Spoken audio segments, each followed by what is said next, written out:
অভিনেত্রী পরিমণির ছেলে শাহীম মোহাম্মদ পূর্ণর জন্মদিন উপলক্ষে ঢাকাই সিনেমার সুপারস্টার শাকিব খানের প্রতিষ্ঠান রিমার্ক থেকে উপহার হিসেবে একটি গাড়ি পাঠানো হয়েছে।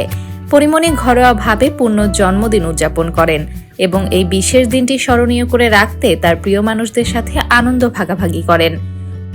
শাকিব খানের রিমার্ক হারল্যান্ড স্টোর থেকে পাঠানো উপহারের একটি ভিডিও পরিমণি তার সোশ্যাল মিডিয়ায় শেয়ার করেছেন। 1 মিনিট 35 সেকেন্ডের ওই ভিডিওতে দেখা যায় হ্যাপি বার্থডে লেখা একটি বড় উপহারের বক্স খুলছেন পরিমণি। বক্সের ভেতরে ছিল একটি লাল রঙের ছোট গাড়ি। উপহার পেয়ে পূর্ণ তৎক্ষণাৎ সেই গাড়িতে বসে ঘরের ভেতর আনন্দে ঘুরে বেড়াতে শুরু করে। উল্লেখ্য 2022 সালের 10ই আগস্ট পূর্ণর জন্ম হয়। শরীফুল রাজের সাথে সম্পর্কের অবনতির পর থেকে পরিমণি এককভাবে তার সন্তানদের লালন পালন করে চলছেন। কিছু মাস আগে তিনি আরও একটি কন্যা সন্তানকেও দত্তক নিয়েছেন।